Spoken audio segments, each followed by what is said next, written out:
I'm Sam Roberts of the New York Times, and welcome to the New York Times Close-Up.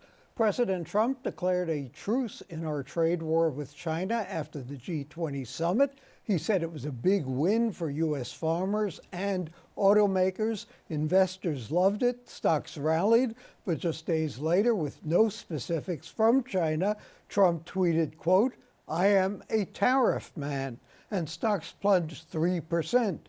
What's behind the mixed messages? What does it tell us about the president? And it's that time of year, top 10 lists coming out for everything from movies to books to plays, TV. We'll hear from the New York Times chief television critic on what's on his list of favorites. Later on, I'll have some additional thoughts on CODA. But we begin with another bizarre week for New York City Mayor Bill deBlasio. He fired his emergency management commissioner after a botched response to a snowstorm. The firing turned into a fiasco itself. The commissioner refused to leave unless he heard it from deBlasio directly. And according to a stunning front-page story in the New York Times, that wasn't so easy. The Times reports deBlasio spending less and less time at City Hall, just 10 days a month this year through September. Only 4 of the first 39 Fridays of the year. Do we have an absentee mayor? Let's ask the author of the article, Times City Hall reporter William Newman and Times Metro Politics reporter Jeffrey Mays. Willie, you put the best possible light on this story. You said there is good news for the mayor. He has few bad days at the office because he has few days at the office. What are the implications of that? Well, what I found by looking at his schedules is that each year he shows up less and less at City Hall. That doesn't mean that he's not working. He's out at events around the city. He's moved a lot of his city work to Gracie Mansion, where he lives. But people that you talk to, when you talk to people who work in city government, it actually matters that the boss shows up at the office. It sends a message, it keeps people focused, and it sends a message not only to the city employees, but to the people he represents around the city. Okay, if I'm not in my office, theoretically, I'm out covering the city, which is better than being in my office. Does the same apply to the mayor? Well, it's kind of stunning when you look at the difference, because the first year he was in office, he was in City Hall for one type of event or meeting or another, 19 days out of the month. There's 20 work days in a month, so he was there almost all the time. The second year, 17 days, then 14 days. Last year, 9 days a month. This year, slightly up to 10 days a month, but the year's not over. In July, I discovered that he was there only 5 days a month, and this all started because there's a press room in City Hall, and so I'm in City Hall. We're in City Hall most days, and I started to notice, where's the mayor? I wasn't seeing him, and so I started to think, you know, it became clearer and clearer that he wasn't showing up. And when you talk to people in government, they noticed the same thing. And one person said to me, I started to talk to him about it, and the person said, "Oh, you want to ask me about how the mayor's checked out?" So there's this growing sense that he's not paying attention. Jimmy Walker, when he was mayor, was accused of working only occasionally, and he said, "Imagine what the city would have to pay me if I worked full-time." Is that the same thing here? And are we really seeing consequences of this? Is the city running worse because of that? Well, there's another aspect to this, which is the idea of leadership. And another thing that we've seen at the same time is that we don't see big ideas, fresh ideas coming out of City Hall. You don't see this sort of vision that is taking the administration through its second term. So that's also missing. So there's the big picture part, the big ideas that we don't have, but then there's also the nitty-gritty, and we've seen a bunch of failures in recent weeks. The botched firing of Esposito, which happened, that letter that went out to so-called inactive voters and sparked panic among people who thought that they were being disenfranchised at the polls, the Halloween memorial that he attended, and it was poorly planned at the very last minute. So yes, there's at both of those levels, there's questions about who's in charge, who's paying attention. Jeffrey, let's talk about the second in command in the city, the public advocate. Lots of people running for that office now that it's being vacated by Letitia James, who was elected Attorney General of the state. Do we need a public advocate? The mayor has a big job, arguably, whether he's doing it or not. The public advocate doesn't have much of a job. Do we need one? I think that's a big question that's going to have to be debated in this upcoming election. You know, we have a bunch of candidates in there. You know, there was some legislation trying to abolish the position. But upcoming is a charter review commission, this is one of the questions they're going to ask. What should the public advocate be doing? Does the public advocate need more powers? Most people think the office is largely used as just a springboard to run for mayor and higher office, as we've seen with Mayor deBlasio and now with Tish James. So the real question is, can the office be given certain powers that can make it more of an actual watchdog of the city? And what about Tish James herself? She's going to take office in a couple of weeks as Attorney General. She says that her qualifications have been sort of demeaned over the years, in part because of race and gender. If you wipe out race and gender as issues, how qualified is she for this job? Well, she is an attorney. She is a law school graduate. She has worked in the Attorney General's office under Eliot Spitzer. She was an attorney for legal aid. So she does have a legal background. I think the big question now, and people are watching closely at who she appoints and who she brings on board, is what kind of office is she going to form? What kind of people is she going to be able to attract to that office? So that's the big question that people are looking at right now. The mayor is now going to be dealing with the Democratic State Senate in Albany. Is there any indication what his agenda is going to be and what the likelihood is that he's going to accomplish that agenda? I think we're looking at mayoral control of schools, you know, more funding for the MTA. These are some of the big issues. And I think, you know, going back to what Willie wrote about, these are some of the issues that people want the mayor to be focusing on in the city. You know, his last State of the City was this kind of amorphous idea of the fairest city in America. But I think there's been some concern about specific proposals to accomplish really specific goals, like fixing the subways, like fixing NYCHA and the horrible conditions there. And Willie, as you've written, the whole question of Amazon coming to Queens creates a progressive paradox for the mayor as well. Coming up next, thank you to Willie Newman and Jeffrey Mays. We'll talk about the trade truce, turmoil rocking the stock and bond market, and what's the message from the markets about President Trump's management.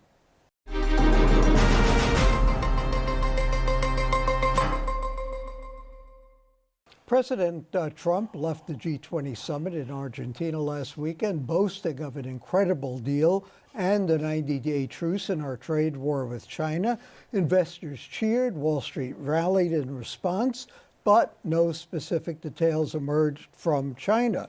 By Tuesday, Trump tweeted that he wanted a deal, but reminded everyone that he was a, quote, tariff man. The tweet rattled investors. The Dow fell 800 points. To some, it seems the president has an impulsive, shoot-from-the-hip approach to trade and foreign policy. Does he, and what are the implications and risks if that's the case? Let's ask Eleanor Randolph and Clyde Haberman, both contributing writers for the New York Times. I always thought economics was the dismal science, at least dismal as far as I was concerned taking the course. But if Trump is supposed to be such a great businessman, how does he... No, he's not. That's okay. Well, I mean, how does he make these, you know, off-the-cuff comments that have such an enormous effect on people? You know, one of the things you know is that the economy, the national economy and the international economy are very, very complex. This guy doesn't do complexity. I mean, he doesn't even do complex sentences, much less understand, you know, how some of the things he says affect trade policy. I mean, you need to take a Dramamine if you're in the market these days, because it's gone up and down and up and down. Every time he tweets some craziness about trade. I mean, trade is really complex, and if you push one button, you pull another one. And I just don't think this guy has any concept of what the international economy is about. And this whole business, he's a deal maker. Remember, he's a guy with 6 bankruptcies in his background, and I don't understand why the market reacts with each tweet, by the way. It makes no sense to me. I mean, he had to say, we had this incredible deal, and then on, I think it was Tuesday, the market dropped 800 points. So, and as we're taping, it's down around 500 today on Thursday. Look, he thinks in terms of all life as a zero-sum game. The notion that trade can possibly lift all boats, to use that old line, is completely lost on him. So if China has a trade surplus with us, that means we're losing, and that is intolerable in his view. Now, a lot of the reason, his calculus is also based on numbers that real economists don't use. He bases it only on the exchanges of goods. Now, yeah, on that one, the United States loses a lot. But the United States doesn't manufacture a ton of things these days. And so services are what we deal in. And if you throw services in, then, well, then the trade deficit doesn't loom as large as it does in his mind. And besides, there's another line of argument that trade deficits don't mean all that much to begin with, even with services. And of course, if we impose tariffs, then American consumers are going to have to pay more, and see if they like that. Yeah, tariffs is a nice word to say taxes. Yeah, exactly.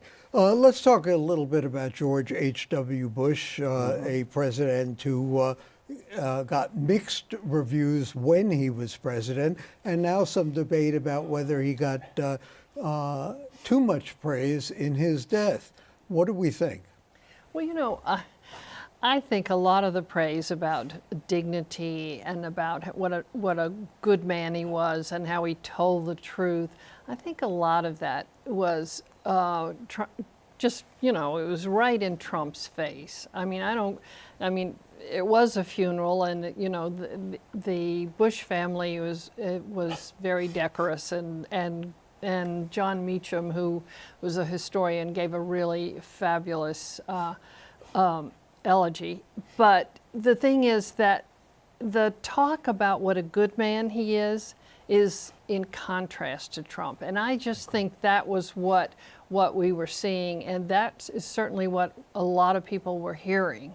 When you talked about the dignity and the way he treated other people, and how even the Secret Service was talking about what a great man he was. And so, you know, I mean, so you'll never get that for Donald Trump. You can be sure of that. But how do you put Willie Horton, Clarence Thomas, his position on AIDS, and other things in perspective as well? Well, they all should be there, and Yeah. they arguably, in some of the pieces, were not there in sufficient proportion to it all. But in the end, they're only part of the guy, an important part of the guy. For me, his forming a coalition to kick Saddam Hussein out of Kuwait was critical and a major foreign policy and military coup, frankly. I mean, and he deservedly had 90% plus approval rating after that. I happen to have been myself a hawk on that war. You could not allow Saddam Hussein to take over a neighboring country without penalty. Now, he got attacked on that for not eliminating Saddam entirely. Right. You know? He also, as you pointed out, knew when to get out. He knew when to get out, and his mandate, which had United Nations approval, was to kick him out of Kuwait. That's what he did. It wasn't to kick him out of Baghdad. So, but on balance, he was not a particularly successful president, I would argue, other than the part that I just said. And he paid the price for it. He was a one-term president, as was Jimmy Carter. You could argue that Lee Atwater, who was his political hatchet man, And Roger Ailes. really started this round of some of the worst political back and forth that we've ever seen. And, you know, here you've got this very decorous guy, and underneath that you have these guys that are really doing scummy politics. And the Willie Horton ad was the worst of it, but there was plenty of other stuff going on, you know, as you said, with Ailes, and Atwater was just a master at the lowball politics. So, Which the president must have known about. oh, we had to know about it, yeah. I mean, because Atwater was at, you know, all the Kenny Bunkport and all those things. Quick question, we're going to have a decision within a few days on whether the legislature gets a raise or not. Should it? Well, not, Yes, if. yeah, that's right. Yes, if they do anything, but this craziness that you let somebody else give you a raise and then you take it. You know, I mean, okay, fine, as long as they do some of the things they said they were going to do. Thanks to Eleanor Randolph, Clyde Haberman. And coming up next, the Times' chief TV critic picks the top 10 TV shows of the year. Not a single one is on a legacy broadcast network. You don't want to miss that.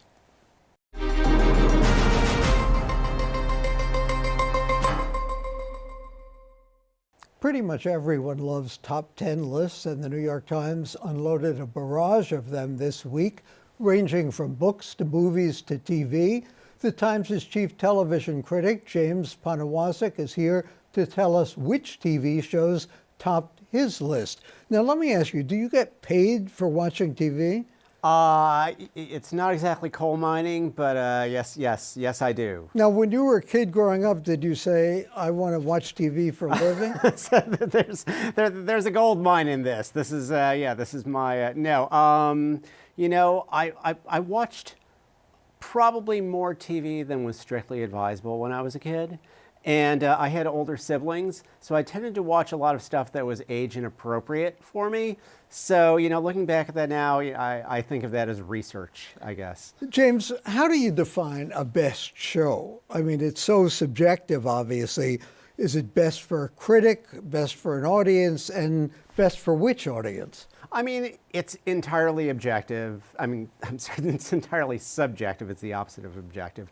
I'm not looking at ratings, what was most popular, you know, it's not the best if you like that sort of thing. You know, my criteria tend to be things that surprise me, that are novel, inventive in some way, that have a distinctive voice. I tend to prefer, I think, as a critic, things that take big swings, even if they don't always work, rather than things that aim lower and are very consistent. That's me. Mm-hmm. Other critics have different criteria, but you know, those are probably my particular guideposts. And then when I'm putting together a specific list for a particular year, I like to think of the list as, you know, yes, these are the 10 shows that I thought were best this year, but I also hopefully like it to tell a little bit of a story about what kinds of television were more interesting and productive, and you know, kind of told the story of the year in TV. So it's a little bit of all of that. Is there some common thread among these 10 that kind of ties the year together?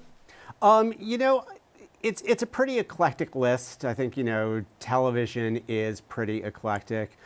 I think one story that it tells, which has been sort of an ongoing story in television, is that I think, as you mentioned earlier, I actually have no big broadcast network shows on the list, which wasn't intentional. I actually did not realize until after I'd compiled the list. But because so much of the most interesting television now, I think, is going on smaller cable channels or streaming channels and so on, I think television has become more specialized.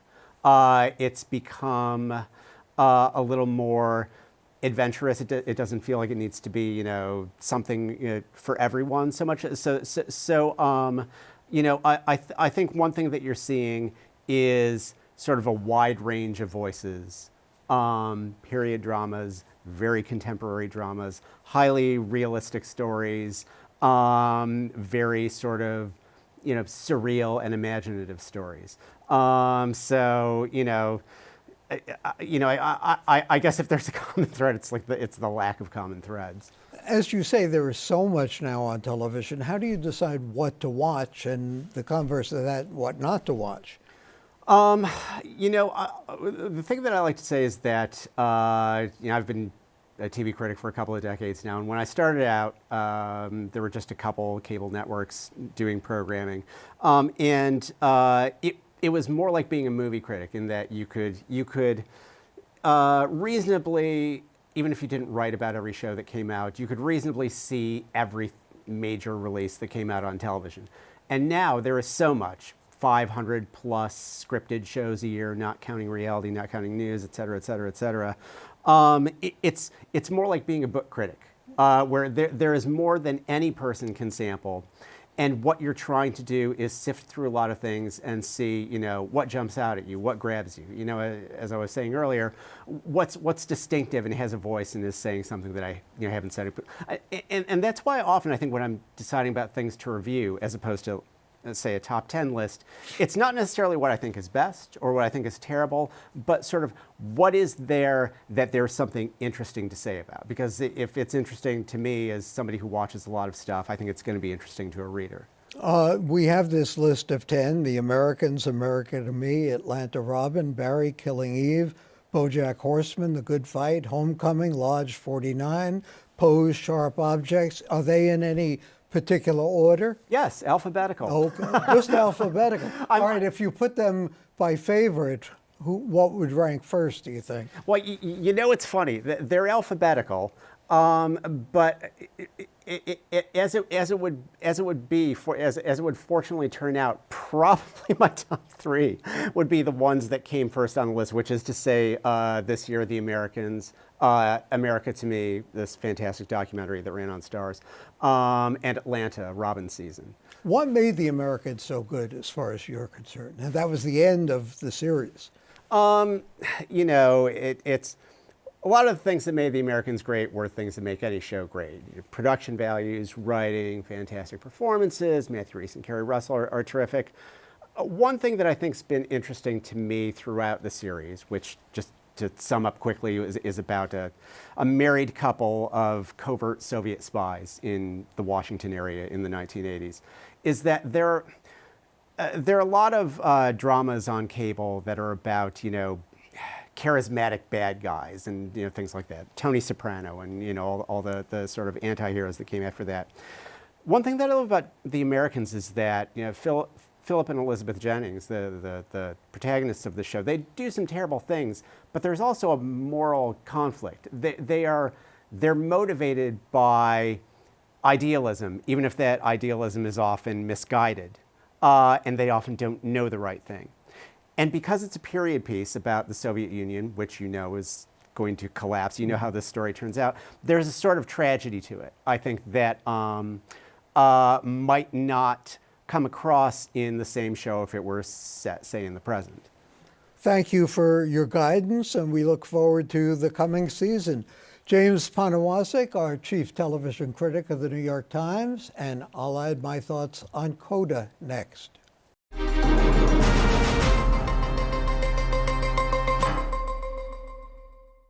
If New York needed another reason to fix the bail system and close Rikers Island, try this one. Inmates who were later sentenced to state prison spend more time on Rikers Island than in any other local lockup in the state.